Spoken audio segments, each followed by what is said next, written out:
Well, we have certainly had our share of cold fronts this season. A lot of ups and downs in our temperatures and a lot of Arctic air that has invaded South Texas.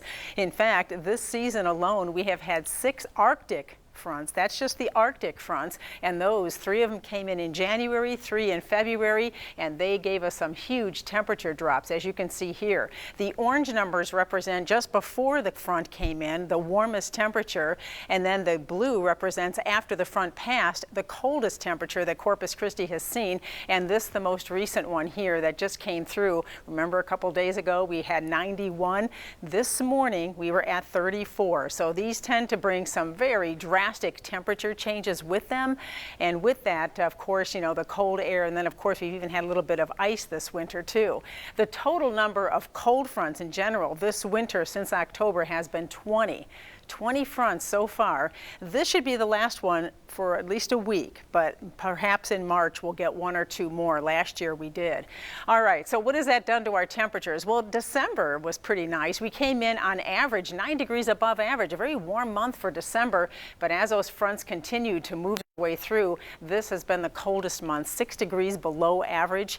Last year we were about the same in February. So yeah, that cold air has certainly made its presence, but we are going to start warming up. Here's a look at the next 10 days. You can see through the weekend we stay chilly, very chilly, well below average, but we start warming a little bit through early next week, and then we get above average, so we'll get a break from all of this cool weather next week. What about rainfall? Well, we haven't been doing too badly. For the year, we're pretty close to average with 2.4 inches, but for the month of February, we're about an inch below average. And then, of course, when we had the freeze, that helped to dry the vegetation out as it froze. And, of course, without the rain, we're seeing abnormally dry conditions. This is today's updated drought monitor, and all this yellow indicates abnormally dry conditions, including Corpus Christi up through Rockport and the coast. And then as you head toward brush country, severe to extreme drought conditions. So again, we're dealing with the dry conditions out there. We need some decent rain, but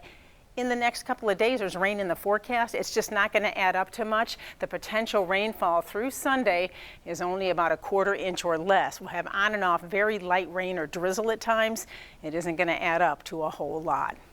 All right, outside right now, there's the overcast sky. That is going to be with us for a few days now. Temperatures are anywhere from 44 Corpus Christi, Beeville, you're at 37, 44 Kingsville. It's cold and that wind is blowing from the north. It's going to increase a little more tonight. It's going to be breezy, and look at the wind chill readings. Yeah, it's cold out there. And the next surge of Arctic air continues to push south with the north winds. That's moving in, and that's going to make it even colder for tomorrow. You can see we have a little bit of rain in the forecast tonight. It picks up a little bit as that coldest air starts to move back in. That overrunning is going to increase, and then we'll have pockets of light rain through tomorrow morning. That decreases, drier in the afternoon, but cold and overcast. Temperatures tonight in the mid to upper 30s inland, low 40s coast. Tomorrow, we don't get out of those 40s.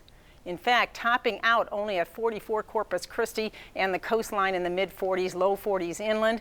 So that cold air just keeps coming, and we're not going to really see any sunshine until at least next Monday. Looks like Sunday we'll start to see the clouds breaking up, but through the afternoon it's still going to be pretty overcast. Here's your 7-day forecast. Yeah. Kind of chilly out there. I'm getting tired of saying the word cold. I want to say warm, but that's not until next week. This week, we just have a lot of chilly air here. Fortunately, it still doesn't look like we're going to see a freeze. Next week, by the time we get to Election Day, we're back up to 68. That's going to feel balmy compared to where we are, and up to 72. We could have a few showers too, Tuesday night and into Wednesday.